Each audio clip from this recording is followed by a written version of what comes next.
সুপ্রিয় শিক্ষার্থীরা, তোমরা গত সাময়িক পরীক্ষায় যে প্রশ্নটা পরীক্ষা দিয়েছ তার মধ্যে সংক্ষিপ্ত প্রশ্ন নিয়ে অনেকে সমস্যার সম্মুখীন হয়েছ, যারা আমাকে পার্সোনালি ইতিমধ্যে নক করেছ। এই জন্য আমি চাচ্ছিলাম সবাইকে নিয়ে এই সংক্ষিপ্ত প্রশ্নের সমস্যার সমাধান সাথে একেবারে একটা অনলাইন ক্লাসও হয়ে যাবে। কে কী করতে বলছে? বর্গ করতে অ্যাটেন্টিভ টেস্ট দাঁড়াটা লিখলাম। এরপরে আমাদের দ্বিতীয় লাইনটা কী করতে হবে? বর্গ করতে হবে। এই জন্য আমরা বর্গ করলাম। বর্গ করলে অবশ্যই কী দিতে হবে?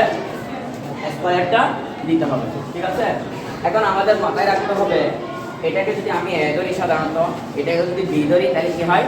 এ মাইনাস বি হোল স্কয়ারের সূত্র হয়। তাহলে A minus B whole square সমান আমরা সাধারণত কি জানি?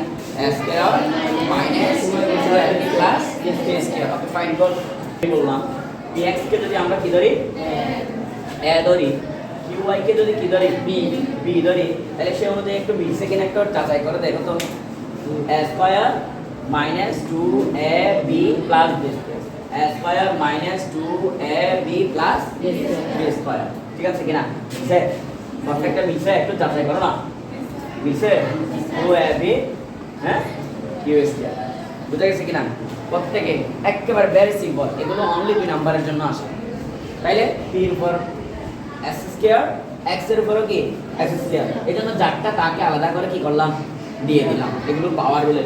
তাহলে আমরা সাধারণত a থেকে z পর্যন্ত আগে সাজিয়ে লিখি। তাহলে 2pq xy পরে। এই জন্য অনুরূপভাবে এটা যেমন করছি, q এর উপরও স্কয়ার বোঝাচ্ছে, y এর উপরও কি বোঝাচ্ছে? স্কয়ার বোঝাচ্ছে। এই জন্য q স্কয়ার y স্কয়ার হলো। সুতরাং নির্ণয়ের বর্গ হচ্ছে এটা। সবাই বুঝতে পারছো? মিথ্যে বলবো না কিন্তু।